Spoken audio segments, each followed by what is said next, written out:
ಯಾರೇ ಆಗ್ಲಿ ತಾಲೂಕಿನ ಜನತೆ ಬಹುತೇಕ 2000 ನಮ್ಮ ತಾಲೂಕಲ್ಲಿ 2.25 ಲಕ್ಷ ಜನಸಂಖ್ಯೆಗೆ ಒಬ್ಬ ಪ್ರತಿನಿಧಿ ಶಾಸಕನಾಗಿ ಆಯ್ಕೆ ಮಾಡಿ ಕಳಿಸ್ತಾರೆ. ಹಿಂದೆಯಿಂದಲೂ ಅಷ್ಟೇನೆ. ಶಾಸಕರಾದ್ಮೇಲೂ ಸಹ ಶಾಸಕರಾಗೋದಕ್ಕೆ ಪೂರ್ವದಲ್ಲಿ ಅವ್ರ ನಡವಳಿಕೆ ಮಾತು ಒಂದು ಬಚ್ಚಲ ಬಾಯಿಗಳಿದ್ರೆ ಸರಿ ಮಾಡ್ಕೊಳ್ಳಿ ಅಂತ ಮಾಡ್ಕೋತಾರೆ ಅನ್ನೋ ಜವಾಬ್ದಾರಿ. ಒಂದ್ಸರಿ ಅಲ್ಲ 2 ಸರಿ ಶಾಸಕರು ಮಾಡಿದ್ದಾರೆ ಚಂದ್ರಶೇಖರ್ ಅವ್ರನ್ನ.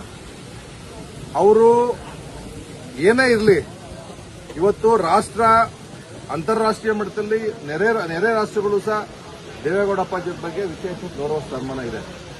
ಇವೊಬ್ಬ ಅವಿವೇಕಿ XMLA KB ಚಂದ್ರಶೇಖರ್ ಮನ್ಸೋ ಇಚ್ಛೆ ಮಾತಾಡ್ತಾನೆ.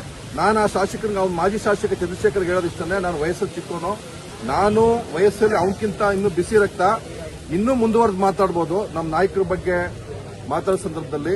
ಆದ್ರೆ ನನಗೆ ಶಾಸಕ ಸ್ಥಾನ ಕೊಟ್ಟಿದ್ವಿ, ಜವಾಬ್ದಾರಿ ಕೊಟ್ಟಿದ್ವಿ. ನಾನು ಅವನ ತರ ಬಚ್ಚಲ ಬಾಯಿ ತರ ಮನ್ಸೋ ಇಚ್ಛೆ ಮಾತಾಡಕ್ಕೋಲ್ಲ. ಮಾನ್ಯ ಮಾಜಿ ಶಾಸಕರಾದ ಚಂದ್ರಶೇಖರ್ ಅವರೇ, ನಾನೊಬ್ಬ ತಾಲೂಕಿನ ಶಾಸಕನಾಗಿ ಹೇಳ್ತಾ ಇದ್ದಿಷ್ಟೇ, ನಿಮ್ಮ ಬಚ್ಚಲ ಬಾಯಿ, ನಿಮ್ಮ ನಡವಳಿಕೆ, ನಿಮ್ಮ ನಾಲ್ಗೆ ಸರಿ ಇಲ್ಲದೆ ಇವತ್ತು ನಿಮ್ಮನ್ನ ಎಚ್ಚೆತ್ಕೊಳ್ಳಕ್ಕೆ ಅಲ್ಲೇ 15-20 ವರ್ಷದಿಂದ ಮನೆ ಕೂಡ ಹಾಕವ್ರೆ. ಅದನ್ನಾರ ಅರ್ಥ ಮಾಡ್ಕೊಂಡು ಮಾತಾಡೋದು ಕಲಿಬೇಕು. ಇವತ್ತು ನಿಮ್ಮ ಪಕ್ಷದ ರಾಷ್ಟ್ರೀಯ ನಾಯಕರುಗಳು, ನಮ್ಮ ರಾಷ್ಟ್ರವನ್ನು ಹೊರತುಪಡಿಸುವ ಅಕ್ಕಪಕ್ಕದ ಪ್ರಧಾನಿಗಳು ಸಹ ನಮ್ಮ ದೇವೇಗೌಡ ಅಪ್ಪಾಜಿಯವ್ರ ಬಗ್ಗೆ ವಿಶೇಷವಾದ ಗೌರವ ಸ್ಥಾನಮಾನ ಕೊಟ್ಟು ಮಾತಾಡ್ತಾರೆ. ದೇವೇಗೌಡರೇ ಅಂತ ಮಾತಾಡ್ತಾರೆ. ನೀನು ದೇವೇಗೌಡ ಅಂದ್ರೆ ನಿನ್ನ ಮನಸ್ಥಿತಿ, ನಿನ್ನ ವಿಕೃತ ಮನಸ್ಥಿತಿ ಯಾವ ತರ ವಿಕೃತಿ ಮೆರೆದಿದೆ ಅಂತ ಹೇಳ್ತೀವಿ. ಇವತ್ತು ಕುಮಾರಣ್ಣರ ಬಗ್ಗೆ ಹೇಳ್ತೀಯ, ಅಲ್ಲೂ ಸಹ ಬಾರಿ ತುಂಬಾ ಲಘುವಾಗಿ ಮಾತಾಡಿದೀಯ. ಅವ್ರ ಬಗ್ಗೆ ಇವತ್ತು ನಿನ್ಗೆ ಮಾಹಿತಿ ಇಲ್ಲ ಅಂತಂದ್ರೆ ಅನೇಕ ಮಾಧ್ಯಮಗಳಲ್ಲಿ ಸರ್ವೆ ಮಾಡಿಸಿದ್ದಾರೆ. ತರಿಸ್ಕೊಂಡು ಸ್ವಲ್ಪ ಅಂಕಿಅಂಶಗಳನ್ನ ನೋಡು. ಒಂದು ವಸ್ತುಸ್ಥಿತಿಗೆ ನೈಜವಾದ ಮಾತಾಡಿದ್ರೆ ನಿನ್ ಮಾತಿಗೆ ಗೌರವ ಇರ್ತದೆ. ನೀನ್ ಮಾತಾಡೋ ಮಾತಿಗೆ 3 ಕಾಸಿನ ಗೌರವ ಇಲ್ಲ. ಯಾಕೆ ಅಂತಾನೆ ನಿನ್ ಮಾತಲ್ಲಿ ಒಂದು ದಿವಸ ಇಲ್ಲ. ಇವತ್ತು ರಾಜ್ಯದಲ್ಲಿ ಎಂತ ಘಟಾನುಘಟಿಗಳಿದ್ರು ಸಹ ಮುಖ್ಯಮಂತ್ರಿ ಯಾರಾಗಬೇಕು ಅನ್ನೋ ಸಂದರ್ಭದಲ್ಲಿ ಹೆಚ್ಚಿನ ಒಂದು ಒಲವು ಕುಮಾರಣ್ಣರ ಮುಖ್ಯಮಂತ್ರಿ ಆಗಲಿ, ನಾನು ಬಿಜೆಪಿ ಆಗಿದ್ರು ಸಹ ಕುಮಾರಣ್ಣರ ಮುಖ್ಯಮಂತ್ರಿ ಆಗಲಿ ಅಂತಾರೆ. ನಾನು ಕಾಂಗ್ರೆಸ್ ವೋಟರ್ಸು ಆದ್ರೂ ಸಹ ಕುಮಾರಣ್ಣರ ಮುಖ್ಯಮಂತ್ರಿ ಆಗಿದ್ದಾರೆ. ಇದು ಎಲ್ಲ ಸ್ವಲ್ಪ ಅರ್ಥಕೊಂಡು ನಡವಳಿಕೆನ ಮಾತಾಡೋದು ಕತ್ಕೋ.